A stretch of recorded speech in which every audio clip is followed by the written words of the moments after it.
ఈ ఎండాకాలంలో మీ శరీరానికి ఎంతో చలువ చేసి బాడీని కూల్గా ఉంచడానికి ఇలాంటి టిఫిన్స్ వారంలో ఒక 2-3 సార్లు రోజుకు ఒక కప్పు తీసుకుంటే సరిపోతుంది. అంతేకాకుండా నెలసరి వచ్చినప్పుడు ఆడవాళ్లు కడుపు నొప్పితో బాధపడతారు కదా, అలాంటి వారు నెలకు ఒక 4-5 సార్లు దీని ఆహారంగా తీసుకున్నామంటే కడుపు నొప్పి రాకుండా చక్కగా ఉపయోగపడుతుంది. ఇన్ని ప్రయోజనాలు కలిగిన ఈ టిఫిన్ మనము ఎలా తయారు చేసుకోవాలో ఈ వీడియోలో చూద్దాం. వీడియోలోకి వెళ్లే ముందు వీడియోకి లైక్ చేసి మరిన్ని వీడియోస్ కోసం మన ఛానల్ ని సబ్స్క్రైబ్ చేసుకోండి. ముందుగా ఒక గిన్నె తీసుకుని గిన్నెలోకి ఒక కప్పు రాగులని తీసుకుందాము. రాగులని చక్కగా ఒక 2-3 సార్లు బాగా కడిగి తీసుకోవాలి. అవసరమైతే చక్కగా రాగులని గాలించి తీసుకోండి, ఎందుకంటే ఇసుక రాళ్ల లాంటివి ఉంటే పోతాయి. గాలించి చక్కగా ఒక 2-3 సార్లు బాగా కడిగిన తర్వాత ఇప్పుడు రాగులు మునిగేంత వరకు నీళ్లు వేసి వీటిని ఒక నైట్ మొత్తం అంతా నానబెట్టి తీసుకోవాలి.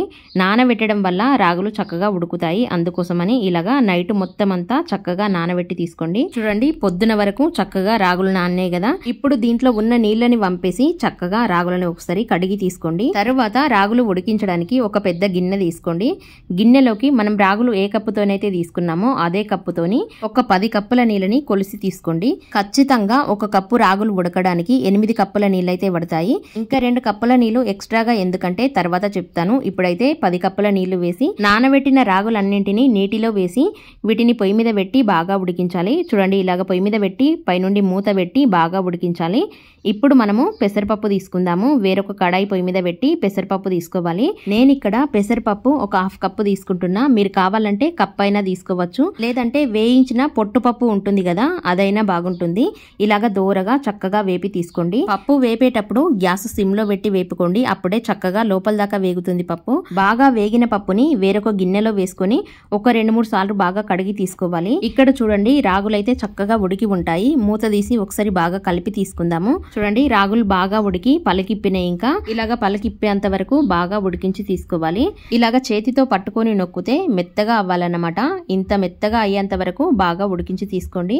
తర్వాత దీంట్లో మనము పెసరపప్పు వేసుకుందాము. ముందుగా కడిగి పెట్టుకున్నాం కదా పెసరపప్పు మొత్తం ఇంకా దీంట్లో వేసి పైనుండి మూత పెట్టి పప్పు పలకిప్పేంత వరకు బాగా ఉడికించాలి. మనం ముందుగా ఎక్స్ట్రాగా నీళ్లు వేసుకున్నాం కదా, 2 కప్పులు. 2 కప్పుల నీళ్లు పప్పు కోసము, 8 కప్పుల నీళ్లు రాగుల కోసం అన్నమాట. కరెక్ట్ కొలతాయి. ఇంకా ఇప్పుడు పప్పు రాగులు చక్కగా ఉడుకుతూ ఉంటాయి. అవి ఉడికేలోపు మనం ఇప్పుడు ఒక కడాయిలో నెయ్యి వేడి చేసి ఇప్పుడు నేతిలో కొంచెమని జీడిపప్పులు వేసి బాగా వేపుకోవాలి. జీడిపప్పులు కొంచెం ఎక్కువగానే తీసుకోండి, బాగుంటుంది. వీటిని బాగా కలుపుతూ చక్కగా దోరగా వేపాలి.